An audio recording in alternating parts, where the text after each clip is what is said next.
Assalamualaikum warahmatullahi wabarakatuh. Halo adik-adik, bagaimana kabar kalian? Tentunya baik-baik saja bukan? Semoga selalu semangat dan ceria. Perkenalkan, nama kakak Lela Maksunah, NIM 1818008, kelas 6A, Pendidikan Guru Sekolah Dasar Universitas Muhammadiyah Purworejo. Di sini kita akan belajar tentang kelas 4, tema 8, subtema 2, pembelajaran ketiga, yaitu keunikan di daerah tempat tinggal. Di tempat tinggal kalian pastinya banyak bermacam-macam pekerjaan sesuai dengan lingkungan tempat tinggal kalian. Di sini kakak punya cerita. Hari itu Dayu dan teman-teman berdiskusi mengenai berbagai pekerjaan sesuai dengan lingkungan tempat tinggal mereka. Mereka juga berdiskusi mengenai pekerjaan yang berkaitan dengan kegiatan ekonomi. Dayu bercerita bahwa dia dan ayahnya pernah berbincang dengan seorang bapak yang bekerja sebagai seorang badut. Bapak itu bernama Pak Andi. Pak Andi bekerja di suatu mal pada pukul 3 sampai pukul 10. Pagi hari, Pak Andi menjadi badut di sebuah wisata taman bermain yang terletak tidak jauh dari mal. Sampai akhirnya pembicaraan Dayu dan ayah Dayu dan juga Pak Andi berlanjut dengan bertukar alamat. Ternyata tempat tinggal mereka tidak jauh dari mal yang Dayu kunjungi. Nah, dari cerita tadi terdapat kegiatan ekonomi. Coba kalian tahu tidak apa yang dimaksud dengan produksi, distribusi, distributor, konsumsi, dan juga konsumen? Nah, kalau kalian tidak tahu, kakak akan kasih tahu ya. Produksi adalah kegiatan yang menghasilkan barang dan jasa, sedangkan produsen adalah pelaku kegiatan ekonomi yang menghasilkan barang atau jasa. Distributor adalah kegiatan menyalurkan barang dan jasa. Barang dan jasa tersebut didistribusikan dan diproduksi oleh konsumen. Distributor adalah pelaku kegiatan ekonomi yang menyalurkan barang atau jasa dari produsen ke konsumen. Konsumsi adalah kegiatan menggunakan barang dan jasa, sedangkan konsumen adalah pelaku kegiatan ekonomi yang menggunakan barang atau jasa yang dihasilkan oleh produsen. Nah, selanjutnya di tempat kalian pasti banyak sekali keberagaman karakteristik dalam kehidupan sehari-hari. Contohnya, daerah tempat tinggal penduduk Yogyakarta beragam. Ada daerah daratan tinggi, daratan rendah, pesisir, kota, dan desa. Di Yogyakarta juga dijumpai banyak sekali sungai, di antaranya Sungai Opak, Jogde, Kuning, Sungai Progo, dan Sungai Gajah Wong. Ada cerita legenda di antara sungai yang tadi saya sebutkan. Sungai itu yaitu Sungai Gajah Wong. Penduduk Yogyakarta menyebutnya sungai itu dengan kali. Kali Gajah Wong adalah kali yang terletak di tengah-tengah kota kecamatan Kota Gede.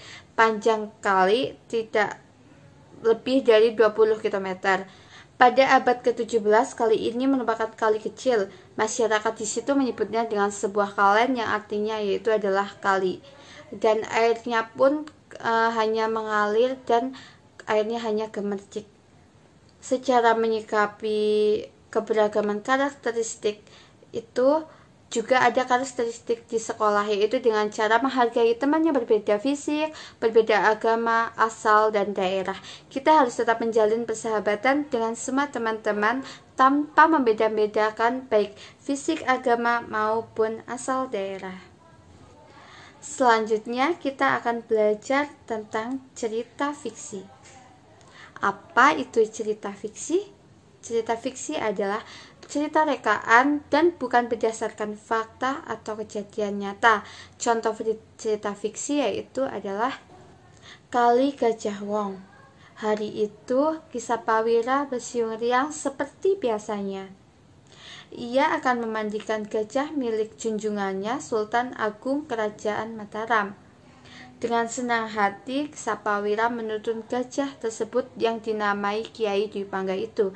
Mereka berjalan ke sungai dan yang terletak di daerah kerajaan, dan memulailah ia memandikan gajah yang berasal dari negeri Siam itu. Nah, sekarang kau sudah bersih, bulumu sudah mengkilap. Ayo sekarang kita kembali ke kandang, kata Ki Sapawira kepada Kiai Dwi Pangga. Ki Sapawira memang diperlakukan seperti anak sendiri. Tak heran jika Kiai Dwi Pangga patuh kepadanya. Pada suatu hari Ki Sapawira tidak bisa memandikan Kiai Dwi Pangga. Ada bisul besar terletak di ketiaknya. Rasanya ngilu. Badannya juga demam karena bisul itu. Ia meminta tolong kepada adik iparnya, Ki Kertipejok, untuk menggantikan memandikannya di sungai. "Kertil, tolong aku ya, aku benar-benar tidak bisa bekerja hari ini," kata Ki Sapawira. "Tenang Kang, aku pasti akan membantumu. Tapi tolong beritahu bagaimana caranya agar gajah itu nurut kepadaku. Aku takut jika nanti ia malah marah dan menyerangku," jawab Ki Kertipejok. Ki Kertipejok menuntun Kiai Dwi Pangga ke hilir sungai. Di situ airnya tanpa jernih dan airnya juga cukup deras. Nah, di sini sepertinya akan cukup asik.